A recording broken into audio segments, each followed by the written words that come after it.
चालू जरूर फोन न बंद कर।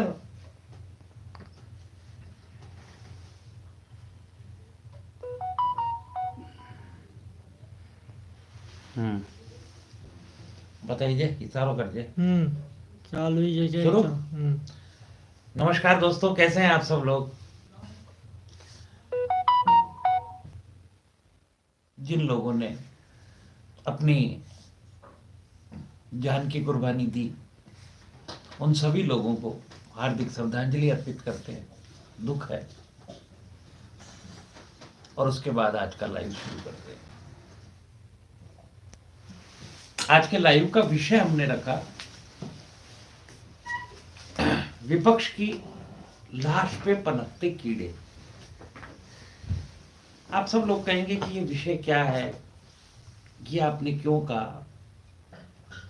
इसका बड़ा कारण है, पिछले 14 सालों में सत्ता पक्ष ने क्या किया क्या नहीं किया, इस पर बहुत बड़ा विमर्श हुआ, किंतु विपक्ष की एक सकारात्मक भूमिका 14 वर्ष में कहीं नजर नहीं आई। या यूं कहा जाए कि विपक्ष के जो वरिष्ठ बुद्धिजीवी और सकारात्मक रूप से विरोध करने वाले लोग थे, उन्हें धीरे धीरे नष्ट कर दिया गया और विपक्ष एक जिंदा लाश में तब्दील हो गया, चाहे वो कहीं का ही रहा हो।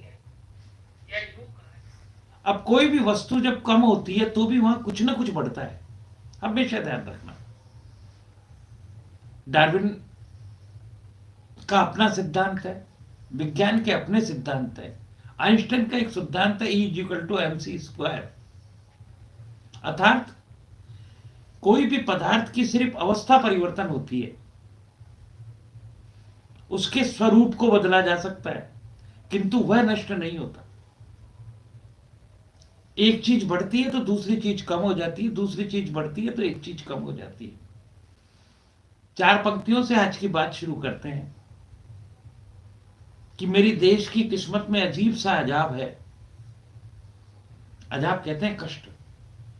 मेरे देश की किस्मत में अजीब सा अजाब है, इस देश की शायद किस्मत ही खराब है। बीजेपी कांग्रेस में इतना सा फर्क है, इतना सा। बीजेपी कांग्रेस में इतना सा फर्क है, एक में दूल्हा बावला, एक में बारात खराब है। ये हमने कई बार पढ़ा, आप लोगों की दात भी मिली। और मैं तो यह भी कहना चाहता हूं कि भीतर की गर्मी खत्म करनी है तो हवा सर्द पैदा कर। भीतर की गर्मी खत्म करनी है तो हवा सर्द पैदा कर। दुआओं में असर चाहिए तो दर्द पैदा कर। इन फूके हुए फटाकों से कुछ नहीं होगा। अगर कुछ बदलना है तो मोदी जैसा मर्द पैदा कर। एक व्यक्तित्व के समानांतर एक व्यक्तित्व होना चाहिए।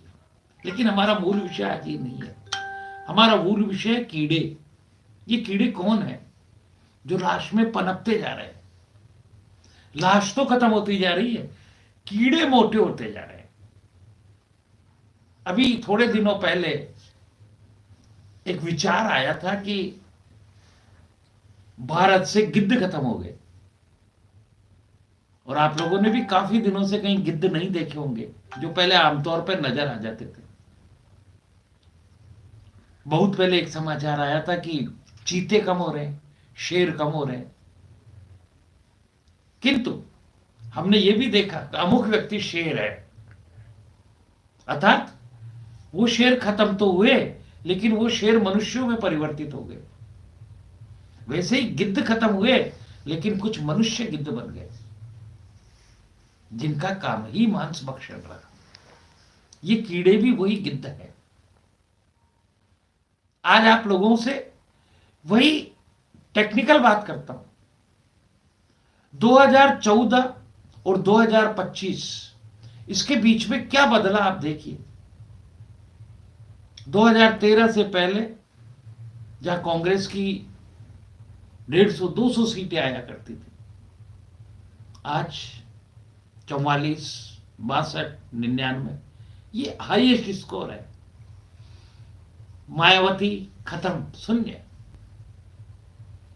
अखिलेश यादव 2-5 और अब की आई, जो भी एक नैरेटिव के कारण। राष्ट्रीय जनता दल खत्म। आम आदमी पार्टी पूरे भारत में केवल 3 सांसद, जय श्री श्याम। विधानसभा से गायब, दिल्ली में सरकार गई। अब पनपे कौन? विपक्ष खत्म होता जा रहा है, उसके बावजूद कौन पनपा? आइए आज उनका चिंतन करते हैं। और आप खुद अध्ययन करना, 2014 में रवीश कुमार के कितने फॉलोअर्स थे और 2025 में कितने हो गए? ध्रुव राठी को कोई जानता था 2014 में? विगत 4 वर्षों में जय श्री आज उसके मिलियन, करोड़ों फॉलोअर्स है। अजीत अंजुम, आज वो करोड़ों के बंगले में है।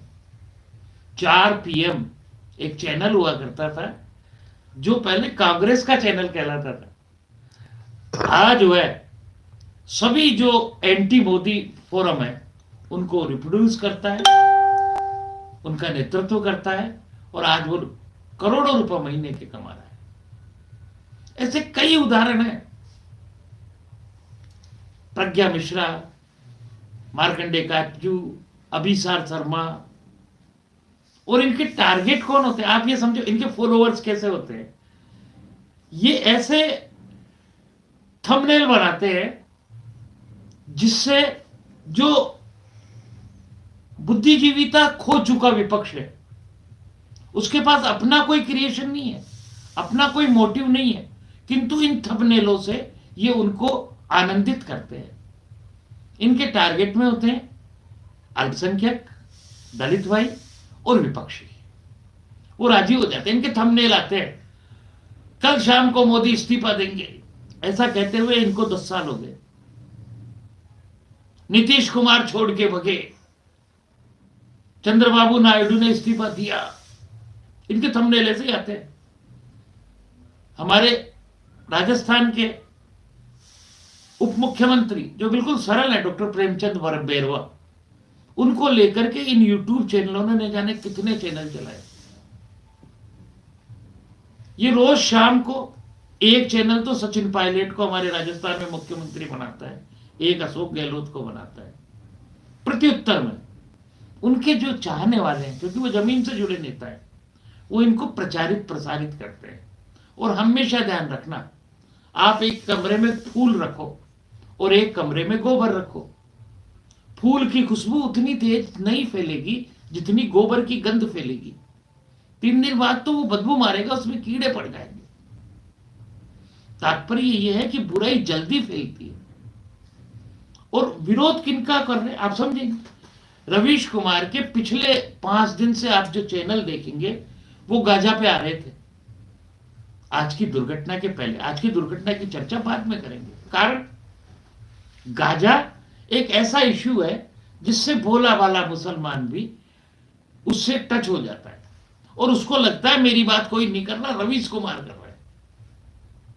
जबकि रवीश कुमार खुद छठ पूजा के अंदर अपनी औरत के साथ पीछे से झोपड़ी वो छबड़ी लेकर के चलता रहता है। ये लोग 2 तरफा जिंदगी जीते हैं। रवीश कुमार कौन है? पांडे, ब्राह्मण। अभिसार शर्मा कौन है? ब्राह्मण। अजीत अंजुम कौन है? स्वर्ण। अजीत सिंह। प्रज्ञा मिश्रा कौन है? ब्राह्मण। ध्रुव राठी कौन है? मार्शल कॉम में आता है, ओबीसी। एक भी दलित नहीं है, एक भी मुस्लिम नहीं है, एक भी कांग्रेसी नहीं है, एक भी राजद का नहीं है। और ये बेवकूफ खुद खत्म होते जा रहे हैं और ये पढ़ते जा रहे हैं। ये सलाह तक देते हैं। एनडीटीवी जब चला करता था तब प्रणव राय और उनकी पत्नी हुआ करती थी। तब आपने राडिया टेप प्रकरण भी पढ़ा होगा। ये लोग मंत्री बनाया करते थे, तब ये सरकार के अंदर बड़े पद लिया करते थे।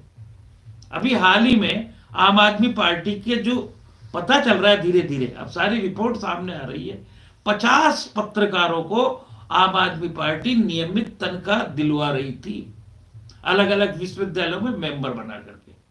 अब आप कल्पना करो, जब उनको लाभ मिलेगा तो वो क्यों नहीं करेंगे? जो ही सरकार का गठन होगा, देशवासियों को पता चल जाएगा कि एक आधे राज्य ने विज्ञापन के रूप में कितना पैसा खर्च किया, केवल विज्ञापन के लिए सैकड़ों करोड़ रुपए खर्च हुआ है सर। अगर उतना पैसा जनता की योजनाओं में, भलाई में होता तो आज क्या पता क्या होता। एक पराली की दवा आई जिसकी कॉस्ट 40 लाख थी और उसके विज्ञापन पर कहते हैं 7 करोड़ खर्च हुआ। ये जब पैसा देते हैं तो वो नैरेटिव सेट करते हैं, नैरेटिव सेट करके वो दिशा सेट नहीं कर पाते, परिणाम सेट नहीं कर पाते, लेकिन जो नकारा और विचार विहीन विपक्ष है उसके लिए ये चैनल जीने का सहारा बन जाते हैं, ये सपना दिखाते हैं। श्री अखिलेश यादव, विगत दिनों उनके आप सारे विचार देखिए। मैं किसी विचारधारा के पक्ष विपक्ष में नहीं हूं, किंतु आप उनके विचार देख लिए और इन यूट्यूब चैनलों का उसके एक दिन पहले आया हुआ एपिसोड देख लीजिए। जो यूट्यूब चैनल बोलते हैं वो अगले दिन श्री अखिलेश या राहुल गांधी बोलते हैं। आप देख लेना कई चैनलों को, मैं प्रमाणिक बात करता हूं। और जो अखिलेश और राहुल गांधी बोलते हैं वो अगले दिन पाकिस्तान बोलता है। पहले दिन रवीश कुमार बोल रहा है कि फाइटर प्लेन लेना अमेरिका से गलत है, दूसरे दिन वही बात अखिलेश बोलते हैं, वही बात राहुल गांधी बोलते हैं, समाजवादी पार्टी बोलती है, और तीसरे दिन वही बात पाकिस्तान बोलता है। अब ये रिश्ता क्या कहलाता है आप कुछ जानो? आप सब समझदार हैं और मुझे तो इस बात का कतई दुख भी नहीं होता। ये जो लोग बात करते हैं ना, मनुवाद ही बंद करो, मनुवाद गलत है, ब्राह्मणवाद गलत है, 5% लोग काबिज है। अरे मेरे भाइयों, वाकई मनुवाद गलत है, ये मान लिया, आपकी बात मान ली, ब्राह्मणवाद भी गलत है मान ली, लेकिन मेरे काका और चाहे मेरे अल्पसंख्यक भाई हो, चाहे मेरे दलित भाई हो, तुम चल किनके इशारों पे रह रहे हो? मुसलमान के साथ अन्याय हो रहा है, ये किसने बताया? ये कौन बता रहे हैं? ब्राह्मण। रवीश कुमार बता रहा है। रवीश कुमार नहीं होता तो तुम्हें पता ही नहीं पड़ता तुम्हारे साथ अन्याय हुआ। अजीत अंजुम नहीं होता तो तुम्हें पता ही नहीं चलता। तुम्हें आज इनसे ज्यादा प्रिय ये है? 65% मुस्लिम वायनाड में है और वो सीट हमेशा से मुस्लिम भाई की थी। आपने राहुल को जिता दिया, फिर प्रियंका जी को जिता दिया। वो जानते थे कि वो सबसे सेफ है। नुकसान किसका हुआ? आपका। सबसे कम संख्या में सांसद अगर कहीं संसद में पहुंचे तो वो इस बार पहुंचे। आप कब समझेंगे? मनुवाद तो फल भूल रहे हैं सर। हम पक्ष आए चाहे विपक्ष, आज मोदी के पक्ष में जो पत्रकार हैं, मेरी बात से असहमत हो तो आप मुझे बताएं, मैं अगले लाइव में उसका समाधान करूंगा। मैं गलत हो सकता हूं, लेकिन प्रामाणिकता से बताएं, गूगल सर्च करके बताएं, आपके पास रिपोर्ट हो तो बताएं। मोदी के पक्ष में विचार रखने वाले उतने ब्राह्मण नहीं है जितने राहुल, अखिलेश अथवा मोदी के विरोध में विचार रखने वाले हैं। उनमें 99% ब्राह्मण है। तो सत्ता इनकी रहे चाहे सत्ता उनकी रहे, मौज तो ब्राह्मण ही कर रहे हैं। मैंने लिखा था कि पावन कुल में जन्म लिए भली करी जगदीश। मैं कई बार कहता हूं, मेरे ब्राह्मण भाइयों को भी कहता हूं कि बुधेव हैं ये, इनको जो आरक्षण है वो भगवान का दिया हुआ है, ब्राह्मण है ना। पावन कुल में जन्म लिए भली करी जगदीश, चाहे कोई गाली दे ये देते आशीष। पूत सपूत हुए तो राजा राम बने और पूत कुपूत हुए तो रावण और रवीश। हमारे तो दोनों है। अगर सपूत होगा तो चंद्रशेखर आजाद है और कपूत हुआ तो रावण है। और आप ब्राह्मण मुक्त हो ही नहीं रहे। अभी एक नया चेहरा है दलितों का, उसका नाम था चंद्रशेखर रावण, पहले यही नाम था। ये जो आप देखते हो ना जय जय जय जय जय भीम, ये भीम आर्मी ने शुरू किया। और हम सब तो बाबा साहब के दीवाने, जितना आप लोग सम्मान करते हो उतना हम भी करते हैं, लेकिन हमने उनको जातियों में नहीं बांटा। बाबा साहब संपूर्ण भारत के हीरो है, वो किसी एक जाति के हीरो नहीं है। लेकिन चंद्रशेखर रावण था, साल 2 साल रावण रहा। रावण रह के उसने लगा कि मैं तरक्की नहीं कर सकता क्योंकि बड़े वर्ग को नहीं कर सकता, तो उसने अपना नाम बदला। अब करा एडवोकेट चंद्रशेखर आजाद। अब मुझे ये बताओ, ये ब्राह्मणवाद नहीं है तो क्या है? पहले तुमने लिखा रावण, मतलब ब्राह्मणों में जो बुरा है। हमारे ब्राह्मण कुल में रावण भी हुआ है और हम उसको हर साल जलाते हैं पुतला। और एक चीज और बताता हूं चैलेंज दे करके, कि रावण का पुतला पूरे भारत में जलता है, पूरे भारत में। और दशहरे को विजय उत्सव के रूप में मनाया जाता है, असत्य पे सत्य की जीत के रूप में मनाया जाता है, क्योंकि रावण ब्राह्मण था। अगर यही रावण किसी अन्य जाति में होता, चाहे वो ओबीसी होता, चाहे वो एससी होता, चाहे वो एसटी होता, तो उसके पुतले कोई नहीं जला सकते, कानूनन रोक आ जाती। ये ब्राह्मण ही है जो गलत को गलत कहने का साहस रखता है। आज भी किसी बच्चे का नाम रावण नहीं रखा जाता। राम ने रावण को मारा, राम मर्यादा पुरुषोत्तम हमारे आधार है। कितनी बार मारा? 1 बार, श्रीलंका में जाकर के। और गोस्वामी तुलसी और वाल्मीकि ने रामायण को रावण को मारा। कैसे मारा? आज भी कोई मां अपने बच्चे का नाम रावण नहीं रखती। तो आपने अपना नाम रखा रावण, वो ब्राह्मण से लिया। फिर नाम रखा आजाद। आजाद किससे लिया? चंद्रशेखर आजाद से, क्योंकि वो आजाद थे, वो भी ब्राह्मण। चंद्रशेखर आजाद का परिचय ही जनेऊ से होता है। जिसके गले में जनेऊ और कमर में बंदूक, उसका नाम चंद्रशेखर आजाद। आप कहां मुक्त हुए ब्राह्मणवाद से? मैं तो कई दलित भाइयों से कहता हूं एक आंदोलन चलाया जाए। बाबा साहब का नाम भी भीमराव अंबेडकर से बदल करके भीमराव सकपाल रखा जाए, जो उनकी ओरिजिनलिटी है, जो उनका दलितपन है। अगर भीमराव जी के साथ अंबेडकर जुड़ा हुआ है तो ब्राह्मणवाद जुड़ा हुआ है। आप उनसे कब तक भगेंगे? लेकिन आप सबकी इन्हीं भावनाओं का फायदा कौन उठा रहे हैं? ब्राह्मणवादी। आप लोगों की भावना से आप रिट्रीट करते हो, वो गाली बकते हैं और आपसे पैसे कमाते हैं। आप यूं समझ रहिए कि वो मल का व्यापार कर रहे हैं, सुबह शाम गंदगी बेचते हैं। ये जिंदा लाशों के गिद्ध है। इनका काम है मल लेकर के बैठ जाना, न तो इसमें कोई खर्चा आता, इसके अंदर जो लागत है वो कम है और मुनाफा खूब है। मल के व्यापार का ही फायदा है, कुछ नहीं लगता। क्योंकि आप और हम सुबह पहले सब 140 करोड़ लोग मल त्याग करते हैं। विभिन्न प्रकार का मल है, सांप्रदायिक मल, जातिवादी मल है, उन्मादी मल, छुआछूत का मल है, स्त्री पुरुष विभेद का मल, अमीर गरीब का मल। ये सारा मल इकट्ठा कर लेते हैं और ये लोग दुकान सजा लेते हैं। शाम को आप ही लोग इस मल के खरीदार हो जाते हैं और आप वैचारिक रूप से हो जाते हैं। मैं आज भी कह रहा हूं, आप अपनी लड़ाई लड़ो, लेकिन इसका अगुवा आप दलित को बनाओ। आपका दलित भाई आज करोड़पति बने, अरबपति बने, है? आपका मुस्लिम भाई करोड़पति बने, अरबपति बने। मूर्खों, तुम्हारी भावनाएं केश करके, तुम्हारे अंदर हिंदू मुस्लिम पैदा करके, तुम्हारे को बता करके कि तुम्हारा शोषण हो रहा है, ये लोग पैसे कमा रहे हैं। इनको ये, और ये जितने लोग हैं ये मेन स्ट्रीम चैनल में थे सारे, इनको बाहर निकाला गया इनकी हरकतों की वजह से, क्योंकि चैनल खत्म हो रहे थे, इनको खाने के लाले पड़ गए थे। तब इन्होंने इस मल का व्यापार शुरू किया, गंदगी का, क्योंकि अच्छा काम तो कर ही नहीं सकते थे। और आप लोगों ने उनको हाथों हाथ ले लिया और आज वो देख रहे हैं आप दिन रात जो तरक्की कर रहे हैं। ये उचित समय है जब दलित समुदाय को जागृत होना होगा, मुस्लिम समुदाय को जागृत होना होगा, विपक्ष को जागृत होना होगा। आपके पास अपने विजन होने चाहिए। मैं कह रहा हूं कोई भी सत्ता स्थायी नहीं रहती।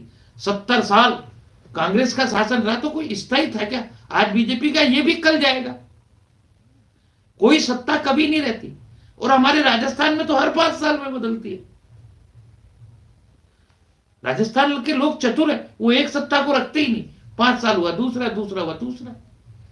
जो अरविंद केजरीवाल अहंकार में भर के, वो कौन? वो भी मनुवादी।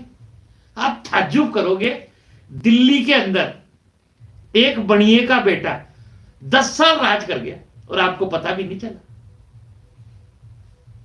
आप मुझे बता दो, उसके मंत्रिमंडल में, उसके जीवन में शाहीन बाग हुआ, कोरोना हुआ, वो कब आपके साथ खड़ा रहा?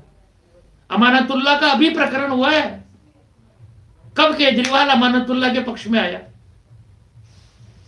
और आप उसी के साथ चलते रहे और वो आपको बढ़ा गया।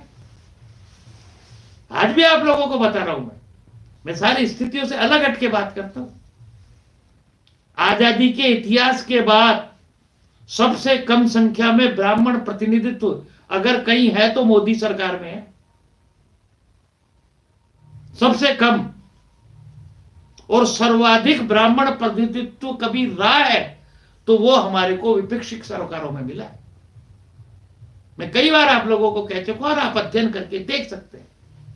आप मुझे आज भी बता देना कि आपके राजीव गांधी फाउंडेशन में कितने दलित हैं, कितने ओबीसी है, मैं बता दूंगा कितने ब्राह्मण हैं। अभी जो बन रहा है पूरा का पूरा कांग्रेस का नया स्ट्रक्चर, उसमें भी कितने हैं।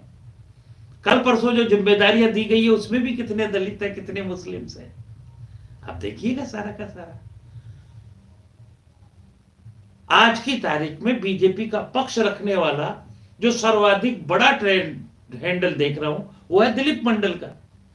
ये वह दिलीप मंडल है जो ब्राह्मणवादियों को गाली दिया करता था, कई बार देवताओं का अपमान किया, किंतु उसका सम्मान किसने किया? मोदी सरकार ने। और आज वह मोदी की योजनाओं को रख रहा है। आज ओबीसी रेलवे का बोर्ड का अध्यक्ष कौन है? पिछड़े जाति से, एससी जाति से। आज देश की राष्ट्रपति कौन है? अनुसूचित जनजाति से। आज कितने मुख्यमंत्री कौन है? अनुसूचित जनजाति से। सारी व्यवस्थाएं बनती जा रही है, लेकिन हम इन चीजों को समझ नहीं पा रहे। मेरा उद्देश्य ये कतई नहीं है सारा का सारा। आइए अब चलते चलते आज की घटना पे चर्चा कर ले। आज बड़ी दुखांतकारी घटना हुई। 15 से 18 लोगों की मृत्यु की खबर आ रही है। 18 लोगों का सरकारी आंकड़ा है। इससे पहले एक बार और भगदड़ हुई। कहां पर हुई? जहां कुंभ भर रहा है प्रयागराज में, और वहां सरकारी आंकड़ा 30 लोगों का है। अभी तक यह आंकड़ा सत्य है या असत्य है, इस पर मीमांसा हो सकती है और इसकी जांच होगी। आज नहीं होगी, कल होगी। सरकारें बदलेंगी तब होगी। आज अगर दोषी को सजा नहीं मिलेगी तो कल मिलेगी। कल अगर सरकार नहीं दे पाएगी तो ईश्वर देगा। ईश्वर का न्याय भी अपनी जगह होता है। लेकिन मित्रों, एक चीज सोचो आप, आज के पहले कभी भी विश्व में इतनी मात्रा में मानव का एकत्रीकरण हुआ क्या? दिल्ली की जनसंख्या 2 करोड़ है। पूरी दिल्ली की एक राज्य है। और प्रयागराज में एक दिन में 29 तारीख को 8 करोड़ लोगों ने स्नान किया। आप ताज्जुब करना, 8 दिल्ली एक दिन एक जगह इकट्ठी हो जाए, यह कभी संभव नहीं हुआ था। कुंभ को पूर्ण हुए, जिन्हें कल्पवास कहते हैं, जो मुख्य अनुष्ठान होता है, वो बसंत पंचमी को पूर्ण हो चुका। किंतु आज भी कुंभ में आदमियों की जाना आना नहीं रुक रहा है। नई दिल्ली में हादसा हुआ, 18 लोगों की मृत्यु हो गई। उसके बावजूद आज कुंभ की गली गली भरी पड़ी है।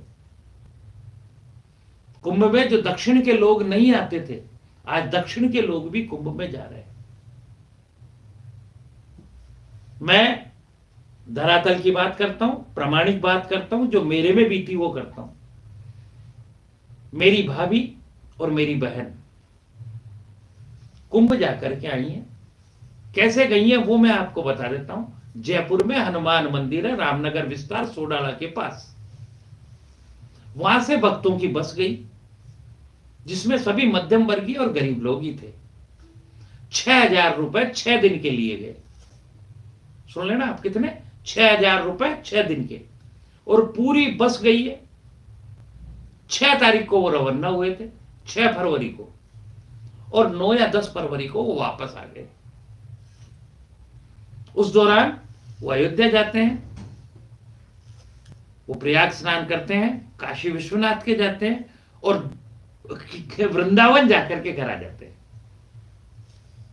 ये मेरे परिवार की है। और कौन जा रही है? मेरी भाभी और मेरी बहन, केवल अकेली महिलाएं। और उस बस के अंदर 80% महिलाएं हैं, 20% ही पुरुष थे। और वो स्नान करके आराम से अपने घर आ चुकी हैं 6,000 रुपए में, जिसमें खाना भी है, उनका किराया भी है, और जयपुर से लेकर के ये सर्विस है। आप में से भी कोई जाना चाहे तो हनुमान मंदिर से बसें जा रही है आराम से। कष्ट आता है निश्चित रूप से। बहन ने बताया कि अयोध्या में हमारे को दर्शन करने में 8 घंटे लगे। वाराणसी में इतनी भीड़ थी कि वो गंगा आरती बंद हो गई, और दर्शन करने में उनको 4 से 6 घंटे लगे। आप कल्पना करो, जो अयोध्या की कैपेसिटी पूरे साल में 3 लाख लोग आते थे, अगर एक दिन में 25 लाख लोग पहुंचेंगे, कुछ तो फर्क पड़ेगा। ये सच्चाई है। जो लोग कहते हैं ना ये सारी की सारी बड़ी बातें करते हैं, एक तुलनात्मक अध्ययन करो, आप चीखने लग जाते हो। है ये मर गए, जो मरे उनका आंकड़ा तो प्रस्तुत करो, कौन थे मरने वाले? ये कुंभ यात्री है ना, सारे के सारे कुंभ में जाने वाले। मरने वालों का आंकड़ा देखो सर, उसमें ओबीसी भी है, स्वर्ण भी है, ब्राह्मण भी है, दलित भी है। जो लोग कहते हैं ना जातिवाद में, अरे जातिवाद भी होता तो कुंभ में मरने वाला पासवान कैसे होता है? पासी कैसे होता? वाल्मीकि कैसे होता? इसका मतलब कुंभ में पीडीए भी जा रहा है, कुंभ में अनुसूचित भी जा रहा है, कुंभ में जनजाति भी जा रही है। मेरे साथी अध्यापक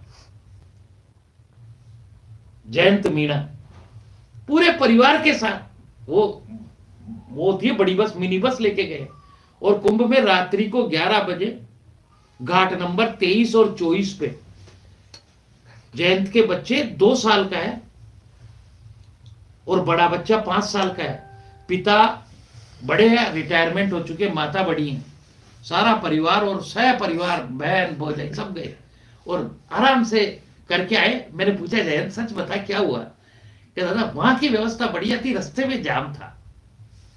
अयोध्या का हम नहीं गए, भीड़ थी, हम सीधे दर्शन करें, छुट्टी भी नहीं थी तो मैं सीधा घर आ गया।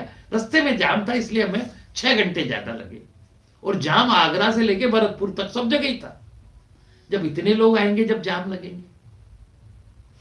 जो लोग कहते हैं ना कि सड़क पे नमाज पढ़ने के लिए मना क्यों करते हैं, आप कल्पना करो 12 साल में पहली बार हिंदू बाहर निकला। एक बार सरकार व्यवस्था नहीं कर पाई। अगर हिंदू मंदिर जाने लग गया तो सड़कें भी कम पड़ जाएंगी, किंतु नहीं, हिंदू अपनी व्यवस्था को जानता है। यहां आस्तिक का भी सम्मान है, नास्तिक का भी सम्मान है। भगवान को, राम को गाली देकर भी आप हिंदू रह सकते हैं, भगवान कृष्ण को गाली देकर भी हिंदू रह सकते हैं। जो हज का विरोध करे वो मुसलमान नहीं रह सकता, ये लिख के ले लेना। जो नमाज का विरोध करे वो मुसलमान नहीं रह सकता। श्री अल्लाह और श्री मोहम्मद साहब के विरोध तो सोच ही नहीं सकते, सर तन से जुदा हो जाता है। सर हमारे देवताओं को चाहो जो गाली बकलो, फिर भी हिंदू है। इससे बड़ा उदाहरण क्या होगा? दिलीप मंडल हमारे सामने रहे, आज वो सनातन की गुण गा रहे, कल तक वो हमें बुरा राम जी को गाली बके हुए। नरेश अग्रवाल जब समाजवादी पार्टी में थे तो राम और कृष्ण को गाली बकते थे, आज वो सनातनी है, कुंभ में स्नान करते हैं। अभिषेक मनु संघवी जिस कांग्रेस से आते हैं, जिन्होंने राम मंदिर के खिलाफ मुकदमा लड़ा, आज वो कुंभ में डुबकी लगा रहे हैं। पी शिव कुमार दक्षिण से आ रहे हैं। चाहे आप राम को गाली बको, सीता को गाली बको, हिंदुओं को गाली बको, है सनातन का विरोध करो, हिंदू राष्ट्र का विरोध करो, फिर भी मां गंगा सबको शरण देती है। हमारा एक लाडला और महबूब नेता है, पार्टी कोई भी हो सकती है, सचिन पायलट, वो मुझे सबसे अच्छे लगते हैं। न कोई बयान देते न और कुछ देते, बिना किसी के दिखावे के कुंभ गए, स्नान किया और अपने वापस आ गए। न दिखावा, न कोई बड़ी बात, न प्रोपोगंडा। किंतु यही बात उनको अपने नेतृत्व में कमजोर करती है। मैं कह रहा हूं आज भी कांग्रेस में जान फूक जाए अगर आप नेतृत्व सचिन को दे दो। खूबसूरत, ईमानदार, जातिगत, सारे का सारा समीकरण, जननेता, लेकिन ये हिम्मत नहीं कर सकते। उस व्यक्ति को अगर मुख्यमंत्री बना दिया गया होता तो आज क्या होता? नहीं बन सकता। मैं उस दिन टेलीविजन देख रहा था जब सत्ता का परिवर्तन हुआ था। वह सत्ता का परिवर्तन में बड़ा योगदान सचिन जी का रहा था, किंतु हमने देखा रात को 10 बजे तक क्या खेल चला और 10 बजे बाद क्या खेल चला। और आज भी कह रहा हूं, अपने लाइव में कह रहा हूं, जब तक युवा सक्षम और अच्छे लोगों का कदर नहीं होगी, चाहे वो किसी भी दल में हो, वो दल खत्म हो जाएगा। चापलूसी या चाटुकोरिता प्राप्त दल कभी भी नहीं रहते। और आप सब लोगों के लिए जो विपक्ष है, आज का मुद्दा वही है, खतरे की घंटी है। मोदी जहां भी जा रहे हैं खुला चैलेंज दे रहे हैं कि मुझे 1 लाख युवा चाहिए, जिन्हें वो राजनीति में लाएंगे और वो लाके रहेंगे। आप उठा करके देख लेना, पवन कल्याण हो गए, अन्नामलई दक्षिण के अंदर बड़ा काम कर रहे हैं। आपको पता है वर्धमान के अंदर मोहन भागवत की रैली हुई है जिसमें लाखों लोग आए, वो भी स्वयं सेवक। कौन जानता था नितिन गडकरी को? जब नितिन गडकरी जी को भाजपा का अध्यक्ष बनाया गया तो लोग मजाक बनाते थे, उनके मीम बनाते थे। आज वो देश के सर्वाधिक लोकप्रिय पक्ष और विपक्ष में मंत्री हैं। कौन जानता था भजनलाल शर्मा को? आज इंडिया टुडे का सर्वे आया है कि भजनलाल शर्मा अपनी सरकार बनने से आज ज्यादा लोकप्रिय है। मोहनलाल यादव को कौन जानता था? कौन जानता था हेमंता बिस्वा शर्मा को? कौन जानता था पुष्कर सिंह धामी को? वह विचार नए व्यक्तित्वों का सम्मान कर रहा है। आपके यहां क्या हुआ? सब जानते थे ज्योतिरादित्य सिंधिया को। वहां मैं कह रहा हूं कौन जानता था, या उल्टा कह रहा हूं, सब जानते थे ज्योतिरादित्य सिंधिया को, आज कहां है? सब जानते हैं सचिन पायलट को, आज कहां है? सब जानते थे, आपने टिकट भी दिया था, हमारे जो आपके प्रवक्ता थे बहुत बड़े, उनको उदयपुर से टिकट दिया, आज वो कहां है? आपके प्रखर प्रवक्ताओं ने आपका दल छोड़ दिया। आचार्य प्रमोद कृष्णम जो आपके खुलेआम साथ संत होकर के बोलता था, आज कहां है? राधिका खेड़ा जो सुप्रिया श्रीनेत को आज लोग कहते हैं कि वो गाली वाली भाई, उनसे तगड़ी गालियां बीजेपी को बढ़ती थी, आज कहां है?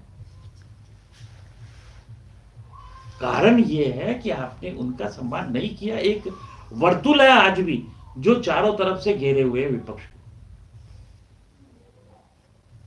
यही हाल इनका है, यही हाल समाजवादियों का है। समाजवादियों की जो मीडिया सेल थी, जिसे श्री जगमोहन प्रभु, आज जो जगन अग्रवाल साहब है जिनको पुलिस ने पकड़ा, वो केवल गाली गलौच और मिथ्या भाषण करते थे। 2 दिन से वो हैंडल बंद है।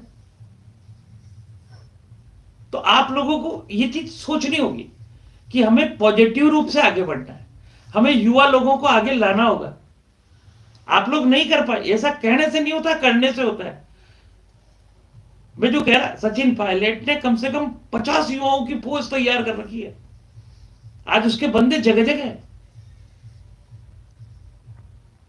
आप क्या बात कर रहे हो? लेकिन आप उसकी सत्ता को स्वीकार नहीं करोगे और अंतोतगत्वा वो प्रतिभा या तो दमन हो जाएगी या वह भी पार्टी छोड़ देगी। आप मजबूर कर दोगे। मैं कह रहा हूं समय रहते उनको सम्मान दो। कौन नहीं चाहता अच्छा विपक्ष? सब चाहते हैं सर। 2 आदमियों का विपक्ष था अटल जी के समय में, 2 व्यक्ति थे केवल, और 5 साल उन्होंने सशक्त विपक्ष की भूमिका निभाई और वो आज भी याद की जाती है। वो चीखे चिल्लाए नहीं, जो 2 आदमियों की पार्टी 303 तक पहुंच सकती है, आपके पास तो बड़ा खानदान है, आपके पास एसेट्स है, सारी चीजें हैं। खैर, यही हम आकर के बात करते हैं कि एक हज की यात्रा होती है, एक कुंभ की यात्रा होती है, दोनों समान है। वो इस्लाम के लिए महत्वपूर्ण है, ये हिंदू के लिए महत्वपूर्ण है। गई बार पिछला जो हज हुआ है 2024 का, उसमें लगभग 25 लाख लोगों ने हज यात्रा की, ऐसा आंकड़ा है। हम 25 लाख नहीं मानते, 1 करोड़ मान लेते हैं, 2 करोड़ मान लेते हैं, जो कि संभव ही नहीं है, क्योंकि वहां की अपनी व्यवस्था होते हैं, केवल हज करने मुस्लिम भाई ही जा सकते हैं, ये सब उनका नियम है। गई बार हज में 1200 लोग मरे थे, बीबीसी के आंकड़े में 1000 लोग हैं। ये वो मृत्युएं हैं जो हादसों में हुई है। सामयिक मृत्यु के अंदर अलग मरे, उनमें 70 लोग भारतीय थे, जो गर्मी से और घुटन से, भीड़ होती है ना जैसा दिल्ली में हुई, वैसे मरने वाले 1000 लोग थे। बीबीसी की रिपोर्ट है, जिसमें से 70 भारतीय थे। 68 लोग सामान्य मृत्यु को प्राप्त हुए, लेकिन कोई हल्ला नहीं हुआ। उनका अपने धर्म के प्रति श्रद्धा है, वो प्रोपेगेंडा नहीं करते, और हमारे यहां बोलने का अधिकार है, होना चाहिए। मैं इसके भी पक्ष में नहीं हूं कि किसी चीज को दबाया जाए, वो होना चाहिए, उसकी जांच होनी चाहिए, और जांच होने पर सत्य सामने आएगा, तब भी कई लोग शर्मिंदा होंगे। हजारों लोग जा रहे हैं, हादसे होते हैं, कुछ उद्दंड होते हैं, हम देख रहे हैं जगह जगह, कोई ट्रेन तोड़ रहा है, कोई ट्रेन के कांच तोड़ रहा है। ये एक सब जगह कुछ लोग हैं जो केवल हज के अंदर भी उत्पात करने जाते हैं, ये कुंभ के अंदर भी। और कल की हादसे का सबसे दुष्कर, सबसे बुरा पहलू यह है कि जब हादसा हुआ रेलवे स्टेशन दिल्ली पे, उसके बाद जेब कतरों ने लोगों के चक्कू मारे, कई लोगों के चोटें आई, उनकी जेबें काट रहे थे। आप क्या बात कर रहे हो, हम किसकी की बात कर रहे हैं, संगठन की, किस कुंभ की बात कर रहे हैं। खैर, आप लोगों से बात करी, मेरी बात आपको अच्छी भी लग सकती है, खराब भी लग सकती है। जितना मैं जानता था उतना मैंने कहा। मैं एक कवि हूं, इसलिए बात प्रामाणिकता से कहता हूं, जो मैंने कहा वो सच कहा। अगर कोई भी बात मैंने गलत कही हो, कोई भी बात, तो आप मुझे मेरे कमेंट्स में लिख सकते हैं, उसके प्रूफ दे सकते हैं कि आपने ये बात गलत कही, सही ये है। क्योंकि एक कवि को, कवि इतिहास होता है, उसका फर्ज बनता है कि वो सही लिखे। मैं आप लोगों से संडे को मिलता हूं यूट्यूब और फेसबुक के माध्यम से। अन्य दिन आप सब लोगों को मैं एक्स पे देखता रहता हूं। ट्विटर का एक एक्स हैंडल है, और वहां दिक्कत क्या आती है, वो कतई प्रमाणिक नहीं है, वहां सर्वाधिक झूठ होता है। लेकिन मुझे फायदा ये होता है कि सप्ताह भर में कंटेंट मिलते हैं, जो लोगों के अंदर गंदगी भरी पड़ी हुई है, ये वो विश्व अमन एक्स पर करते हैं। लोगों के भीतर की गंदगी अगर कहीं दिखाई देती है तो मुझे एक्स पे दिखाई देती है, और एक्स में मुझे पता चल जाता है जनमानस किधर जा रहा है, कहां हमारा स्वर्ण समाज जा रहा है, कहां हमारा ओबीसी समाज जा रहा है, कहां हमारा अनुसूचित जाति समाज जा रहा है, कहां हमारा आदिवासी समाज जा रहा है, कहां मेरा अल्पसंख्यक भाई जा रहा है, कहां सिख जा रहे हैं, कहां ईसाई जा रहे हैं, कहां बौद्ध जा रहे हैं, और किस तरह बेवकूफ बना रहे हैं। ये सारी चीजें हमें एक्स से मिल जाती है। मैं आप सब लोगों को देखता रहता हूं। कवि कमल के नाम से मेरा एक्स पर भी हैंडल है, फेसबुक आपके पास है, यूट्यूब आपके पास है। पुनः मैं निवेदन करूंगा, जिस तरह आप गंदगी को फैलाते हैं, या जिस तरह जो विरोधी लोगों को गंदगी पसंद है, आप लोग भी अच्छी चीजों को पसंद किया करें। हमारे पास कोई अतिरिक्त उपकरण नहीं है, हमारे पास कोई एआई नहीं है, हमारे पास कोई बढ़िया कैमरे नहीं है, हमारे पास कोई बड़ा स्टूडियो नहीं है, लेकिन हमारे विचार बड़े हैं। हमेशा ध्यान रखना, विचार बड़ा होना चाहिए, कैमरा बड़ा नहीं होना चाहिए। हमारा विजन बड़ा है, हमारा कैमरा बड़ा नहीं है। हमारी सुविधाएं बड़ी नहीं है, लेकिन हमारा लक्ष्य बड़ा है। हमारा लक्ष्य है भारत, हमारा लक्ष्य है भारत से प्रेम। अगली बार एक नए विषय के साथ हम सब मिलेंगे, खूब आनंद करेंगे। आपको आज का लाइव कैसा लगा बताएं, अच्छा लगा तो अच्छा कहे, बुरा लगा तो बुरा कहे, चाहे तो ताली दे, चाहे तो गाली दे, लेकिन कुछ भी बोले, क्योंकि मैं फिर कहता हूं कि पास मेरे बैठ करके बोलते क्यों नहीं। पास मेरे बैठ करके बोलते क्यों नहीं, आप अपने इन लबों को खोलते क्यों नहीं, बाद मरने के मैं वैसे ही तन्हा रहूंगा, जब तलक जिंदा हूं मुझसे बोलते क्यों नहीं। बोलते रहे, चाहे गाली दो चाहे ताली दो, आपका प्यार है, देते रहे। जय हो, जय हिंद। सही हो गया।